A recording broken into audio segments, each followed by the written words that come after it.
Hello, everyone. I am Ben.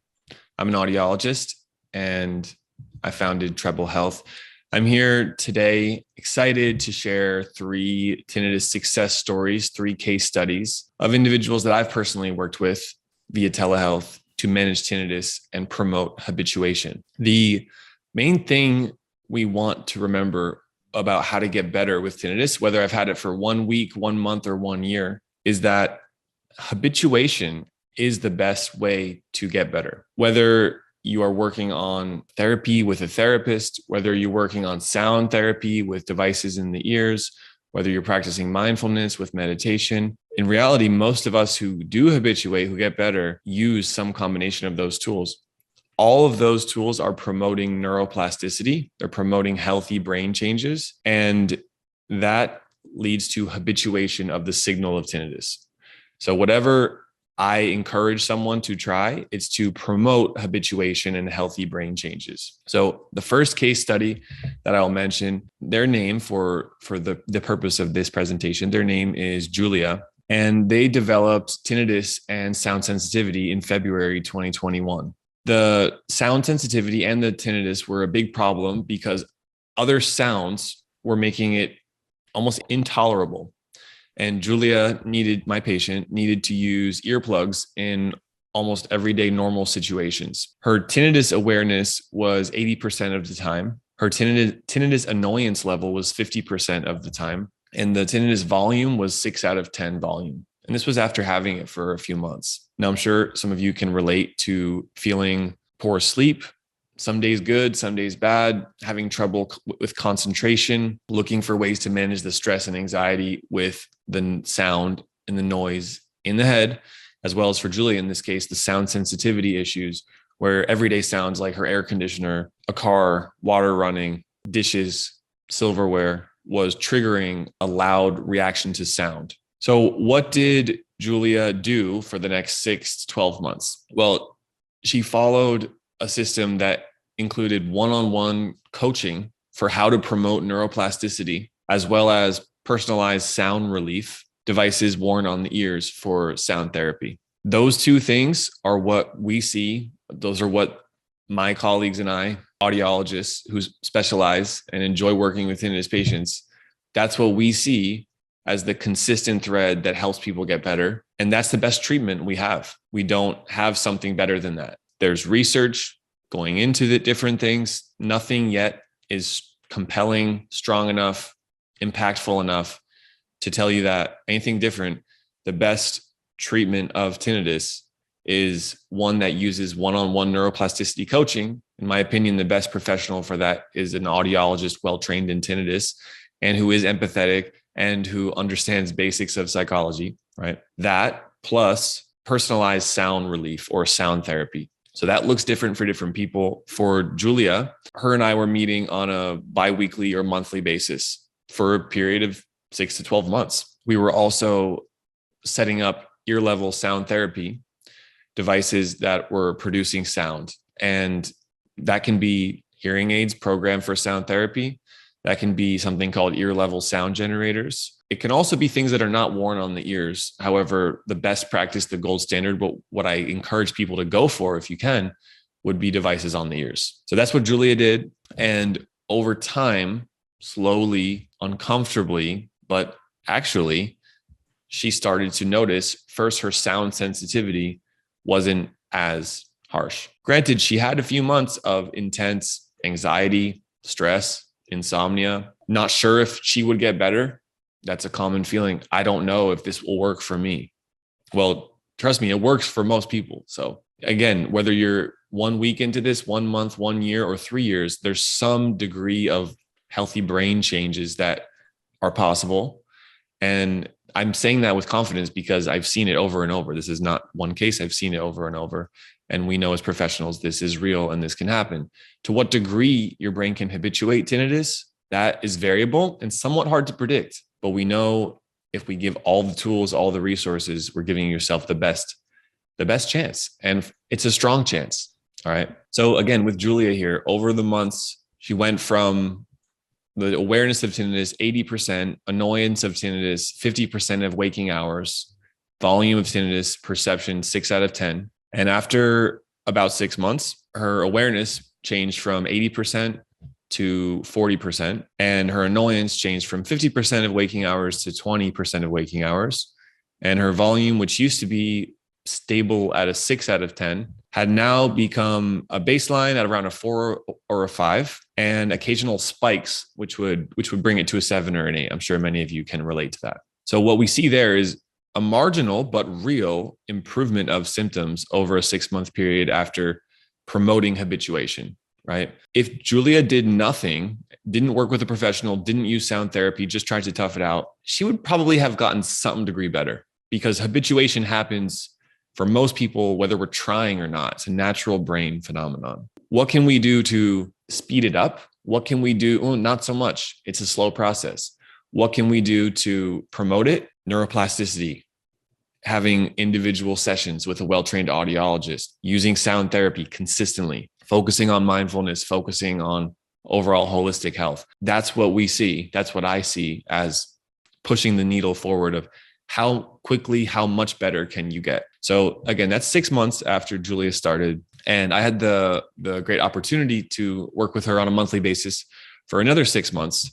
And recently, in an appointment we had, she shared that her hyperacusis is completely gone. And it happened so slowly and so gradually that it was almost hard for her to acknowledge that, yeah, she can go to the grocery store, she can drive in the car, she can be around louder noises, cars driving by, and she's not sensitive to those sounds anymore. There's two kinds of sound sensitivity. One is a physiological sound sensitivity, and that's similar to, oh, if I have a migraine, this light is too sensitive, my brain is just reacting hypersensitively to it. That's the true hyperacusis. Okay, that's sound sensitivity. Now, parallel to that, there's the fear and the resistance and the discomfort of psychological sound sensitivity, meaning because I'm afraid this is going to spike my tinnitus, or because I've had bad experiences around those kinds of sounds, I start to have fear, anxiety about the sounds. And so you see here, there's two components to hyperacusis. Regardless, after 12 months of using sound therapy and going through this process, Julia does not have hyperacusis anymore. That can happen. Hyperacusis can go from intense to gone, essentially cured. Now she's wondering if the tinnitus will get lower than where it is now. As I said earlier, hovering between a 4 out of 5 volume, definitely closer to that habituated state, still not there yet. Still has room to go, still has time on her side. So that's case study number 1. And to me, the important message here is, what did Julia commit to? Having consistency to her program and using sound therapy consistently. That was her experience, as well as the work that she had to do, because it was not just the sessions. It was not just using devices. Obviously, she did a lot of work and had a lot of willpower to push through that. Now I'm going to switch to case study number 2. And case study number 2 here, we will call Mary. So Mary had tinnitus, which was there for about 8 years and came about during a time when there was some family difficulties. There was health concerns and anxiety around her mother. Mary being a middle-aged woman herself, her older mother was going through some health concerns that created some stress and anxiety. And that's when tinnitus showed up. Now, 6 years in the future, she'd been living with this low-level tinnitus. It wasn't that loud, but she'd been living with it for a while. And then December 2019, her tinnitus got much louder. Well, that created the realization that she wanted to do something about it. She was giving a lot of energy to it. She was having trouble with it. It got louder in 2019, and it stayed that way for about 2 years. And that's when she consulted us, and I worked with her for about 4 months. And so she had a louder degree of tinnitus for about 2 years, and she had some slight age-related hearing loss. And her tinnitus was a problem because it affected her concentration. She was very bothered about its presence. She was bothered and frustrated that it was there all the time. One of her main questions was, will this get worse? I'm hanging on now, but I don't know if I can hang on if it gets worse. She was aware of it some of the time. She was annoyed by it a little bit of the time. And she reported the volume was a 7 out of 10. Okay. So she was putting attention to the problem and felt like it just got bigger. She had to stop thinking about negative associations. That was part of her process. She was focused on a holistic path of nutrition and getting good sleep and taking care of her mental health. She was using sound therapy. She chose to use a sound machine that inside of her room, inside of her house, and a Sound Oasis sound machine during the day when it was relatively quiet and she wasn't working. And after 4 months, as I said, I hear back from her that she doesn't react to tinnitus anymore, that when she hears it, it doesn't bother her, but the volume hasn't changed. Well, this is showing that habituation happened to some degree in a 4-month period. And what Mary did was have individual one-on-one coaching about how to promote neuroplasticity and consistency. She did work herself, as I said, and she was using sound therapy as well during the days. The reason I'm sharing this story is because some of us in the community have had tinnitus for years and wonder, can I still show improvements, even if I've had it for 2 years, 3 years, etc. And my story here is, if improvements to your tinnitus means you don't react to it as much, you don't hear it as often, and it doesn't bother you as often, then yes, you can absolutely improve, even if you've had tinnitus for years. The volume may or may not change. Again, that's hard to predict. In Mary's case, she was satisfied because she did feel better. But for some of us, we would say, oh, well, if the volume's the same, then what do you mean you got better? And that's the subtle nuance of habituation, that the volume can stay the same. Your bothered reaction, response, how much it affects you, how often of your day are you thinking about it or even aware of it, that can fluctuate up and down a lot. So hopefully that story is inspiring. Hopefully that story makes you realize that the brain can promote this habituation no matter where you are on the journey, on the process. Sure, if Mary developed loud tinnitus and then the next day she started working with us, I'm sure she would have seen more improvement. That's just typically what happens on average. But still, this is real, and I'm happy to share this story. The third case study here is Matt. So Matt developed tinnitus 4 years prior, and it was a relatively low level tinnitus, quieter, not too obtrusive, not too loud. In March 2021, about 1 year ago, he developed a major spike to his tinnitus. And he's not exactly sure why. There was a few things that was happening. There were some medical things going on. He was feeling ill for a bit of time. And sort of out of nowhere, there was a major spike to tinnitus in both ears. It was affecting his sleep. He was recommended clonazepam, mainly related to anxiety, which is a benzodiazepine, an anti-anxiety medication to help individuals settle their mind a bit, so that we can get good sleep and let our body heal. He was having trouble focusing at work as he worked a job that requires him to focus on a lot of numbers and computations. It was hard for him to stay focused. The time that he reached out to us at Treble Health, I wrote some notes that he said his awareness of tinnitus was 80% of the day. His annoyance level of tinnitus was 50% of the day. And his average volume was a 6 or a 7. His major fear was, will this get worse? I don't know if I can manage this if it gets any louder. He had some sound sensitivity in the past where dishes and cell phones were just a little too much, and he had some sensitivity to them. But overall, his main problem was tinnitus, and specifically concentration and sleep. So I had the opportunity to work with Matt over a 6-month period. And I explained at the beginning that if you commit to long-term habituation and doing what you can day by day, week by week, month by month, things do get better. The purpose of having a one-on-one guide or an audiologist who can provide therapy, counseling, guidance, coaching is to make that process a more clear path, to have guidance. And I'll put it this way. One patient once explained to me, hey, this process with tinnitus is hard. It's frustrating. It's intense. But when I have someone that I'm working with that can guide me through it and at least explain the ups and the downs and what I can expect, makes it a little easier. For Matt, I was his audiologist.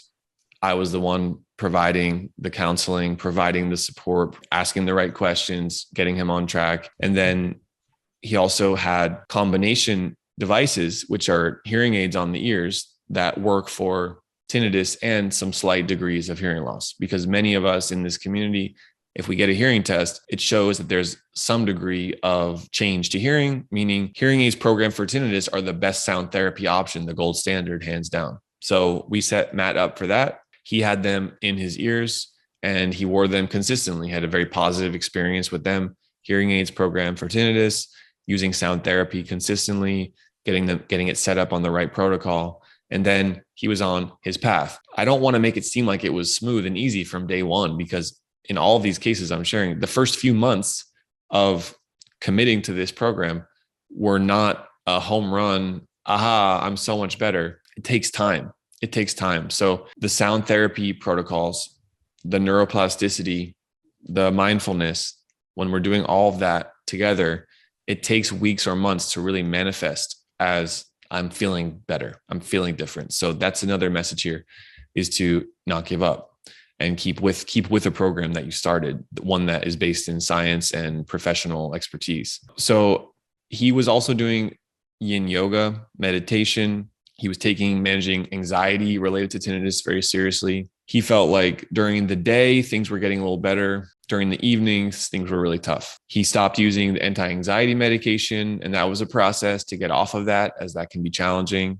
He was using, again, meditation, yin yoga, for him, Tai Chi, which is a calming relaxation, mind-body movement practice. His anxiety was getting significantly better. He still had the tinnitus, but when the anxiety was better and he was off the medication, he was feeling more equipped and able to manage the tinnitus, despite it being the same volume at that time, which was about 2 months after we started. Now I'm looking at notes from about 3 or 4 months after we started, and quote, "I feel like a new man. If I look back a few months, the anxiety and focus on tinnitus is much less." He was still using sound therapy for most hours of the day, and clearly his brain was showing signs of defocusing from the tinnitus and allowing it to habituate in the brain. So there was room for improvement over this process, where sometimes he was having trouble staying motivated, doing the Tai Chi that he wanted to do, having an evening pre-sleep routine, practicing a meditation in the morning,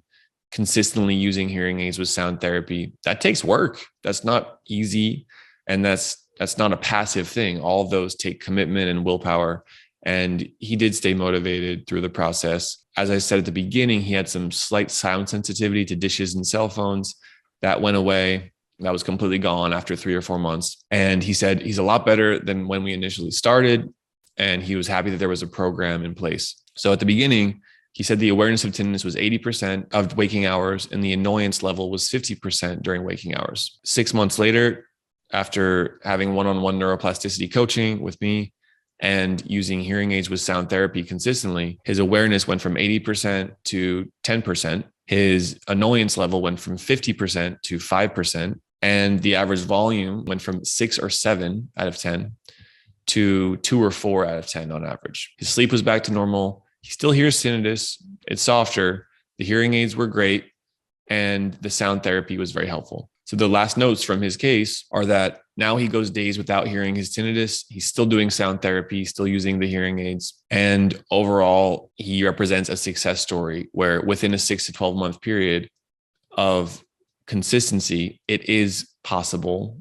It is quite possible to reduce the perception and habituate to tinnitus in a very real way, one that impacts him, his ability to do his job, his family, etc. So I'm very proud and happy to share those success stories here, because they represent hope. They represent a new path forward. And I'm the kind of person that wants to share practical, easy to implement tools and techniques and advice. If we break away the mystery and the complexity and the anxiety and the stress of tinnitus, there can be a pathway forward that's simple, relatively manageable. It does take time. It does take a lot of work. All of the case studies I shared, those individuals themselves did most of the work. I was the guide. They were the ones who were showing up every day consistently. So with that, I wanted to share this video. My name is Dr. Ben Thompson, founder of TrebleHealth.com. And we have created programs which are designed to help people through this process. It's been an honor to guide people. And if you want to learn any more, you can visit us by searching Treble Health. Thank you.